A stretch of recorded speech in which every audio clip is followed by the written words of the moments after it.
What is going on, my Houston Texans family? You know what we're going to do? We're going to talk about yesterday's atrocious performance by the Houston Texan offense. But before we do, this is Overreaction Monday, by the way. This episode is brought to you and powered by Sleeper. The NFL season is here, which means you now have a chance to 1,000 times your cash on daily fantasy football. Football has never been more exciting than it is now with players like CJ Stroud, Patrick Mahomes, Lamar Jackson, Justin Jefferson. Pick on stats for these stars like touchdowns, passing yards, receiving yards, fantasy points, and more for up to a 1,000 times payout on Sleeper. Get your picks right and you could win big. Use promo code 713HOU and you'll get up to a $100 match on your first deposit. Terms and conditions apply. And I want to welcome everyone to the new 713 Houston Sportcast. I no longer have dreams of being a media member, of being credentialed, of being in that space. I want to give you guys how I really feel about this Texans team. And sometimes I feel like I can't. But let me just go out and say it. Yesterday's offensive performance was atrocious. There's no other way to put it. 9 points, ladies and gentlemen. 9 points. And those field goals that Ka'imi Fairbairn had to hit, most of them were for 50. Once again, CJ Stroud was running for his life. Now, CJ Stroud also has some blame too. But all eyes, we say, we're going to be on the offensive line. This was the first true test of the season. The Rams defense is damn good. They looked damn good yesterday. And the offensive line got worked. There's no other way to put it. No surprising, right? They're coming from being one of the worst offensive lines in the...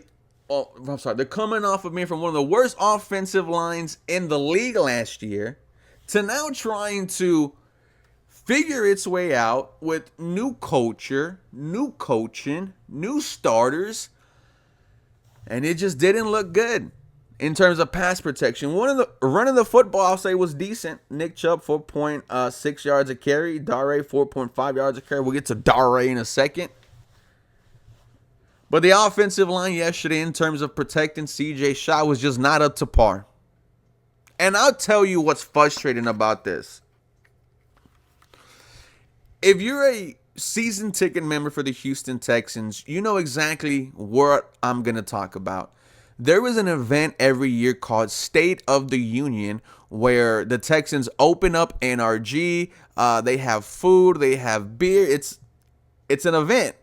But what's special about this event is they let you ask questions to head coach DeMeco Ryans and general manager Nick Caserio. If 200 questions were asked that night, 180 of them were about the offensive line. I think I asked the only question that wasn't about the O-line. But DeMeco Ryans and Nick Caserio, you visibly saw them getting annoyed by the constant questions about the offensive line.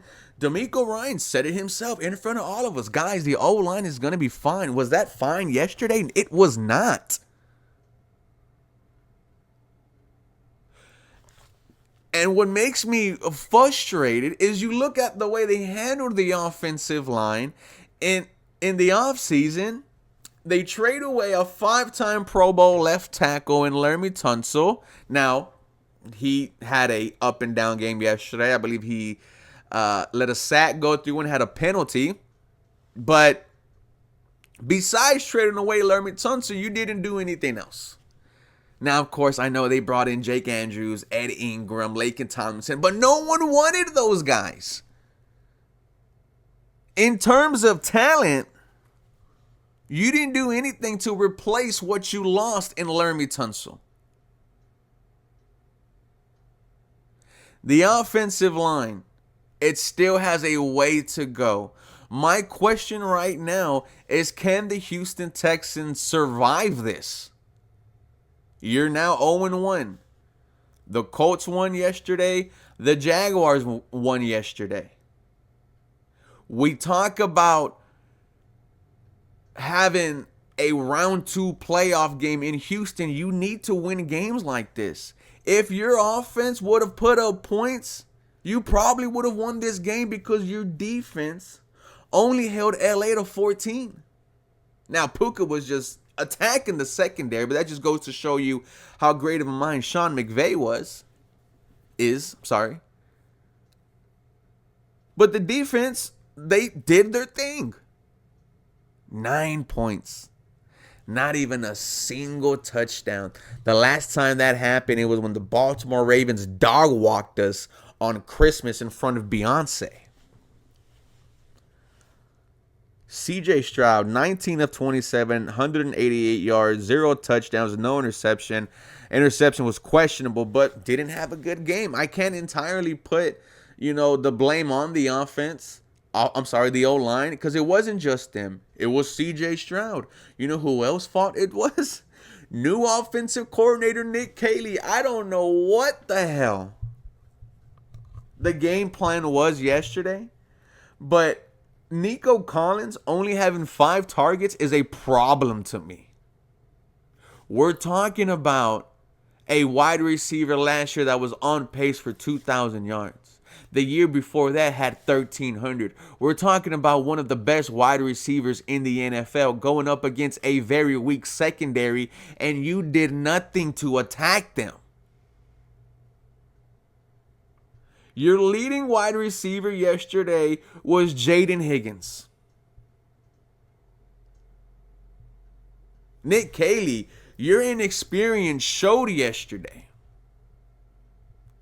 Which also makes me upset, because why are we waiting for this offensive coordinator to figure his shit out? You should have brought in someone with experience. You know what Chip Kelly did last night? He scored a touchdown. They scored 2 touchdowns, by the way. One by Ashton Jeanty and one thrown by Geno Smith. This is Overreaction Monday, ladies and gentlemen. I'm talking crazy. But the offense yesterday was atrocious. The offense yesterday lost you the game. Where have I said that before? Last year. No difference whatsoever. The amount of penalties that this team has gotten over the last 2-3 years with DeMeco Ryans as their head coach is just insane to me. Why are we so undisciplined? So undisciplined. The Houston Texans offense really shot themselves in the foot. What bright spot could I take away from the offense yesterday? I mean, Nick Chubb, 4-point-something yards a carry. Okay. Good. Need more of that. Dare gets a captain patch and fumbles the ball away. Why are we giving Dare the ball? I'm sorry. He's not a role player on this team. We saw some life from Dalton Schultz. That's about it. Why is Dameon Pierce running the football? Why is Dameon Pierce getting targets in the 4th quarter? I have no clue, ladies and gentlemen. Now, even though it is Overreaction Monday, I'm not calling for anyone's job. I'm not. There are people that are, though. I've already seen some fired DeMeco. I've already seen some CJ Stroud is not the quarterback. CJ Stroud is not the guy. He's a one-hit wonder. Let me also say this, ladies and gentlemen. This is year 3 of DeMeco Ryans and CJ Stroud. And as much as I love DeMeco, as much as I love CJ, I love the Houston Texans more. After this year, there is going to be a lot of conversations about whether DeMeco, CJ, Nick Caserio, whether or not we trust them and believe that they can get the job done and take this Houston Texans team to places where they've never gone before. I hope next week on Monday Night Football we're not worried about the offense. We get to talk about how it was just week 1 jitters. This is how the Houston Texans offense should look. Other than that, ladies and gentlemen, 9 points. There's not a lot you can take away. Please don't try to overreact as much as I did today.